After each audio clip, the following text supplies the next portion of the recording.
Hello, welcome to vlog number 8. This week I was asked to read Chapter 6 of the Rhetorical Act as well as Chapter 6 of Reading Pop Culture. So to begin, Chapter 6 of the Rhetorical Act is titled The Resources of Organization, and in this textbook, organization is defined as the process of structuring materials so that ideas are clear and forceful for the readers. Organization is related to the type of audience, the clarity of your central idea, also known as the thesis, and the strength of your arguments. So it reveals the relationships between the ideas, and it asks the readers to reveal them as well as they connect to what is being said. The key to organizing details rhetorically is through the central idea, aka the thesis. A good thesis has the following qualities. It is a simple sentence that only states one idea. It is a declarative sentence, which is a statement, assertion, or claim, or an imperative sentence, which is a command. It limits your topic and narrows your subject.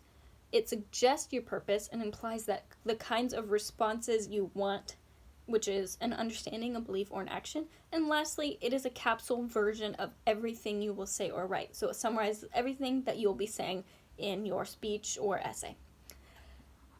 The textbook talks about an outline, and an outline is a visual representation of the relationships among the ideas that you will present. It includes the introduction, the body paragraphs, and the conclusion. Each point is subordinate to the thesis, and the subdivisions of the thesis should answer one of the following questions. What do you mean? How do you know? How does it work? Or why? Outlines examine the relationships among ideas to make it clear for your audience. Next, the book talks about the 3 basic ways to develop your thesis. It is either through sequence structure, topical structure, or logical structure. Within sequence structure, which is the first one, there are chronological sequences which organize an idea timely or through orderly steps. A chronological sequence is most appropriate when the topic is best understood in terms of how it develops, such as historical development, and it is used a lot in history.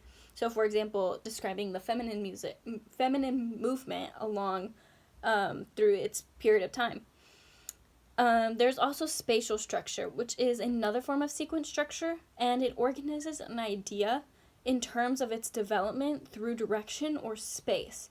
So, for example, left to right, top to bottom, or a lot of times it can be used to describe a geographical state, so by country to country.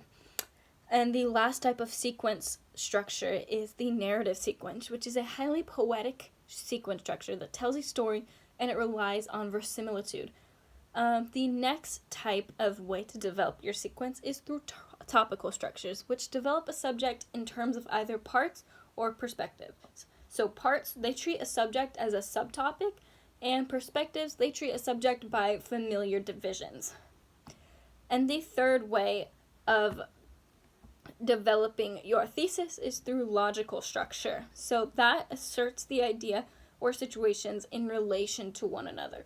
So for example, there is causal and there's problem solution. Causal treats a subject by showing a cause and effect relationship, whereas a problem solution treats a subject in 2 parts. The first showing harm and scope, and the second showing remedy. So essentially introducing a problem and then developing a solution.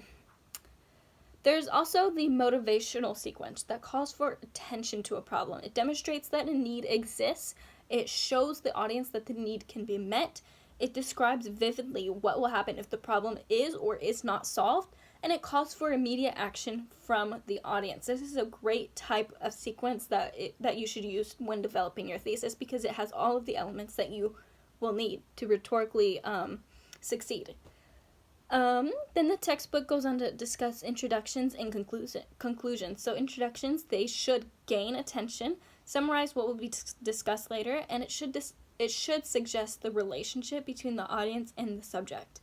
So introductions should be adapted to the audience's attitude towards the subject and purpose, as well as the relationship between you and your audience and the relationship between you and your subject.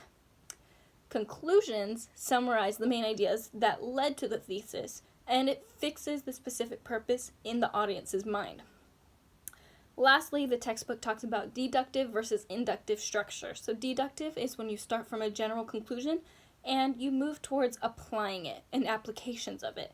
Inductive is the opposite. You're going from specific little details and forming a general conclusion based on it.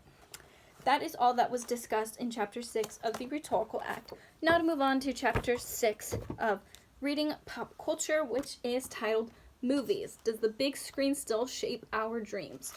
Within this chapter, there is an important quote on page 323 that states, Americans look to the big screens to work through their dreams and their nightmares, their ideals and their fears, and their collective sense of a cultural moment, past, present, and future. With that being said, the essays within this chapter, they all explore distinct perspectives on movies and filmmaking and the role of Hollywood in American culture, all while analyzing the popular ideology of filmmaking and directors. In the first essay by Sontag, The Imagination of Disaster, Sontag analyzes the themes and elements that are present in science fiction films specifically in order to show how these movies meet certain cultural and psychological needs. Next, in Osterwild's Hollywood's Love Affair with Surveillance, Osterwild claims that contemporary American films, in specific, reveal a love for surveillance that is deeply entwined into our cultural products.